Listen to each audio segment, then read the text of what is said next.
How about them Browns, right? Browns? What? What's up? It's Wednesday. It's another Dolphins video. Talk about the Fins. It's Wednesday, the 14th. Start of the new NFL year. Start of free agency. So, since Monday, when I put my last video out, I was talking about some things that the Dolphins have done or planning on doing. Blah, blah, blah, blah, blah. It's all done.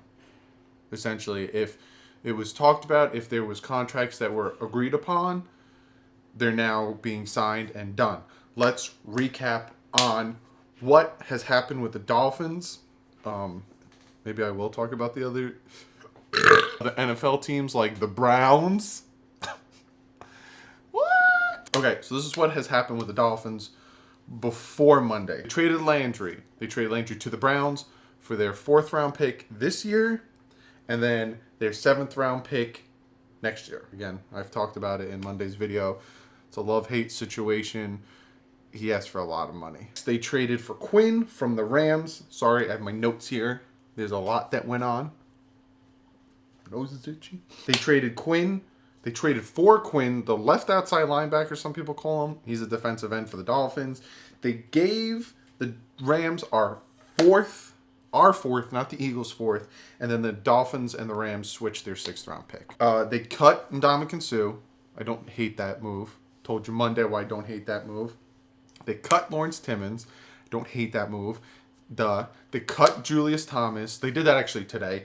Don't hate that move. Juwan James. Remember I was talking about they're trying to give him a contract extension? They didn't, and they just accepted his 5th year option at $9 million. I was like, don't do that Monday, but then I saw the market that these tight ends are getting, and it's actually a steal, $9 million for 1 year for this guy.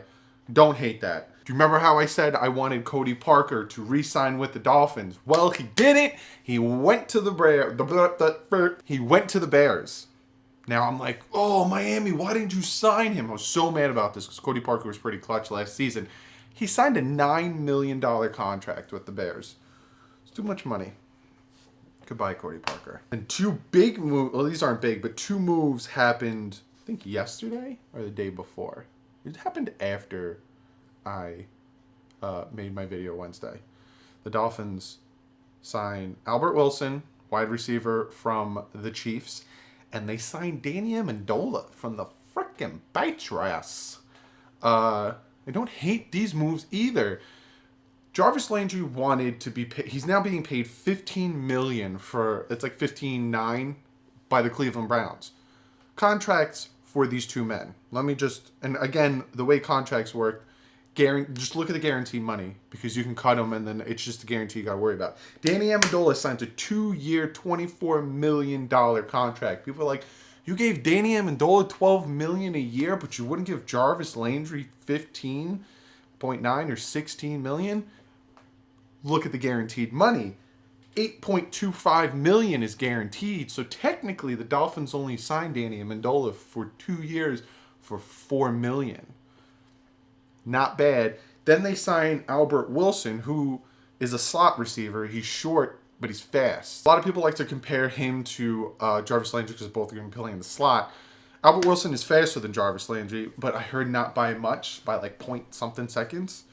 Yes, Jarvis Landry had 100 catches. But if you look at the yardage per catch for each of them, Albert Wilson actually has more yards per catch. Yeah, Jarvis is the heart of the team. He has more passion. He's more well-known. He's a 3-time Pro Bowler. Albert Wilson didn't do great till last year where he was on a contract year. Players tend to play harder on a contract year because they want money. But I don't mind this move because we get Albert Wilson, who signed a 3-year, $24 million. So if it's fully guaranteed, which it normally isn't, he gets $8 million a year. Okay, so 8 and 4 is 12. You're still saving about $4 million with these 2 wide receivers. And I get it, Danny Amendola gets injured a lot. Again, for $4 million, I'll take it. I like him. Same thing with Albert Wilson. So I like these 2 moves. 2 other things happened today. Rashad Jones and Ryan Tannehill restructured their contracts. So Rashad Jones kind of back-ended his cash to help the Dolphins with money this year. And Ryan Tannehill, I think what they did is they gave him more of a bonus to give more cap this year. With the savings from Rashad Jones' redone contract, the Dolphins get $6.6 million in cap relief, and the restructure from Ryan Tannehill, they get $11 million in cap relief. So they $17.6 million in cap relief from the two restructures. Cool. With Rashad Jones, with Ndamukong Suh gone June 1st, they'll get like $22 million. They were 19 below the cap, 19 above the cap. So with all this move, they're probably going to be around 27, 30 million under the cap to spend on players. You might ask yourself, Doug, hey Doug, we know you're a Dolphins fan. Who would they be going after? There's somebody that they're reporting is with the Dolphins now, meeting with them, and that is, I think his name is Josh Sitton, my head. He's a guard. What? Dolphins are actually going to pay for a guard? He's a guard. 2-time Pro Bowler. He played with the Packers last season. Good. If they can get him in and they can sign him, I'm happy because Juwan James is back. He wasn't great, but he's a right tackle. He was stable. You got Stinton, and then Pouncey's still there. You got Tunsil, and then the line will be stable. And then you can draft linemen. I wouldn't start drafting. The first 2 picks need to be needs. So I wouldn't draft it. Maybe I'll draft a lineman in the second round. If you can't get that quarterback in the first round, you take best available. And if that linebacker, I think from Ohio State, is there, I would take him. That's another story. I'll do my draft once. And another time, I'll do that before the draft. So that's what's happened so far. They get some cap relief. We got money. We made some trades. We made 2 signings. So far, Dolphins have been the quiet ones. The Browns have been ridiculously active.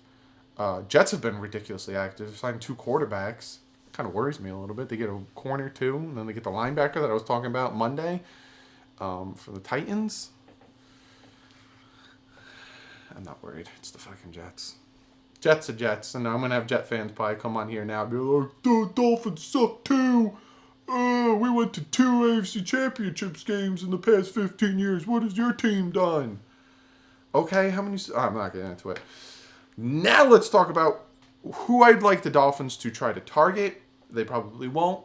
Or when you watch this, they might... When you watch this, free agency might be over. So go look back on this and be like, well, you didn't get any of the players you want. But this is who I would like to see the Dolphins target. I only have 4. Because with 2 wide receiver signings... and then with Juwan James being re-signed, with Sitton, I can't pronounce his name, being in the building, kind of shores up some spots that I'm like iffy about. But this is who I'd like the Dolphins to go after. First and foremost, Zach Brown. They had him in the building last year. Sign the man. He's a good linebacker.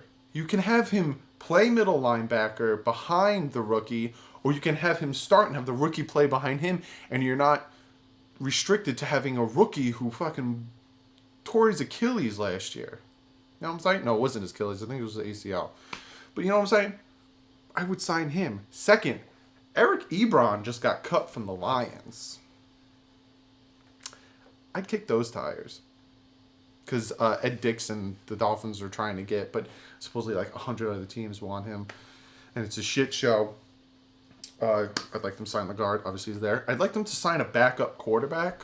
Who? I don't know. Not Chad Henne. That's the rumors going around right now, is that the Dolphins are thinking about signing Chad Henne as their backup quarterback. Oh! Don't sign Chad Henne. Please. Chase, get someone else. Me. Give me a call. I'll play backup quarterback for you guys. Just don't do that. But that's in a nutshell. I'd like them to see it go for a running back, but we'll see what happens. Free agency literally just started 3 hours ago. It was the new year. So there's a lot that can happen. There's a lot that's going to go on. But that's what's gone on with the Dolphins so far. Big moves, 2 signings, trades, cuts, restructures. People are in the building. There's talks. They were supposed to have dinner with Baker Mayfield, but that fell through because free agency started. I feel like the Dolphins are playing a cat and mouse game with Baker Mayfield. I think they're like, hey, Baker, we like you. We'll draft you at 11. But to everyone else, they're like, Baker Mayfield, we don't want him. So no one tries to jump in front of him because the Bills are now at 12. I don't want the Bills. I'd like to see the Dolphins get Baker Mayfield, but we'll see what happens. We'll see what happens in the future. But yeah, that's what's going on so far with the Dolphins and free agency. If you want to see me make another video come Sunday about what has happened so far with the weekend with the free agency and who the Dolphins actually got, hit the like button. Let me know. Maybe I'll just do it anyway just to give an update on what's going on with transactions and stuff. But that's what's happened so far. Moves, some iffy, none bad. I wouldn't say any of the moves that have happened so far make me angry and make me want to burn my jersey like everyone else. Listen, side note, this is going to be a little quick rant with you guys. I've been a Dolphins fan for 20 plus years. I've been through the worst. I've been through 1 in 15. I've been through the worst. Greg Camarillo catching an overtime touchdown pass from Pat White against the Ravens was the pinnacle of that year. That's bad. I've seen them go to a ton of playoff games. This isn't as bad as people and Dolphin fans are making it seem. A lot of Dolphin fans are like, oh, I gave up on this team. I can't deal with this team. They get rid of Landry and they dump Sue. They should never sign Sue in the first place. That contract was ridiculous. That hindered them with tons of cash. It was stupid. Look, love this team. I will always love this team. I will always be a Dolphins fan. So no matter what they do with this offseason, I will be rooting for them regardless. So, in a nutshell, I'll see you guys most likely on Sunday. I'll make another video talking about what they've done. If you like me talking about the Dolphins, hit the subscribe button. Subscribe to the channel. I will be doing this more frequently. I'm also going to start doing more scenes. I'm going to start doing more stuff with this channel. If you have any questions for me, comment below. If you have any comments, like you hate what they did with Ndamukong Suh, or you hate what they did with Jarvis Landry, or you hate the Danny Amendola and Albert Wilson signing, comment below. I will maybe one day do a question Q&A with Dolphin things. But in the meantime, enjoy free agency. I've literally had my phone scrolling through Twitter all day trying to see who the Dolphins are signing, who other people are signing, mostly the Patriots and the Bills and the Jets because they're in my division. Patriots are literally being dismantled. It's making me very happy. But, like I said, enjoy, subscribe, like, and I will see you guys Sunday. I'm on the fence about it. I like the move because he was asking way too much money than he deserved. I get it. Led the league in receptions for, I think it's 2 years in a row. A lot of his catches were screen passes. A lot of his yards per reception, I think, averages around